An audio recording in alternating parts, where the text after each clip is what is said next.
The more I think about it, the more I realize na ito na ang paraan. She's getting violent. And she is always in constant pain from her headache.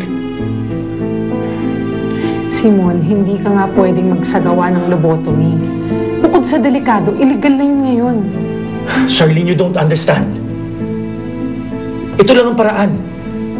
Kailangan natin siyang operahan sa utak para matanggal ang bahagi na nagiging sanhi ng kanyang pagiging bayolente. She will be calmer. At matatanggal na ang sakit ang ulo niya. Pero Simon, pag ginawa mo yun, pwede mong masira yung bahagi ng utak niya kung nasa ng mga alaala niya. Pwede wala na siya maalala sa nakaraan. Yun na ang gusto kong mangyari. Gusto kong makalimutan niya ang lahat ng nakaraan niya. So we can start a clean slate. Pero Simon... Look, Charlene. Ako magdidesisyon para sa asawa ko. Ang gusto ko lang malaman, kung susuportahan mo ba ako o hindi. Pwede kasi mawalan tayo ng lisensya eh.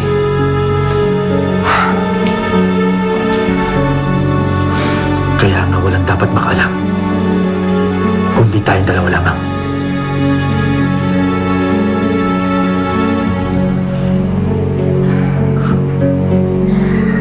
Sige. Ikaw ang bahala.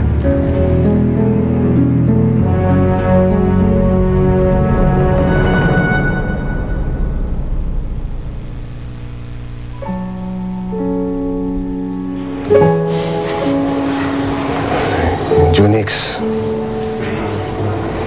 katulad mo, hindi ko rin alam yung nangyayari eh. Kaya sana huwag ka magagalit sa nanay mo. Alam ko naman na hindi niya tayo nakalimutan eh. Kaya sana, Junix, huwag ka mag-alala. Hindi ako titigil sa paghahanap. Ibabalik ko pamilya natin. Pangako ko. Junix, hindi ako aalis hanggat hindi ko nabubuo pamilya natin. Yan ang pangako ko.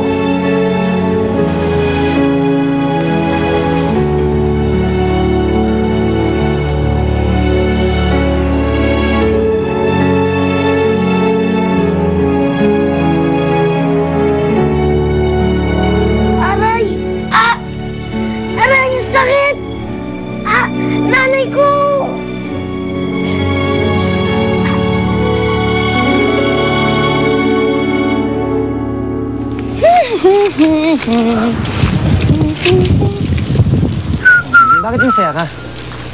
Hindi ka ba nalulungkot sa mga nangyayari sa mga bata?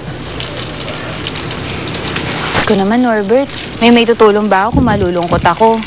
Malungkot na nga ang lahat, dadagdag pa ako. Alam mo, sa tingin ko nga, kailangan maging positive eh. Nasa ganun, may positive na mangyari. Dahil pa magbabagong taon na. Sa bagay, tama ka. Pero teka, ba't masaya ka? Mabang masaya? Oo. Siguro, Norbert, kasi in love ako. Subukan mo kasi ma-in love. Nasa ganun, hindi pa lagi nakakunot yan noo mo. Oh, nakakunot na naman, nakakunot na. Seryoso ka nga, Michelle. Ay!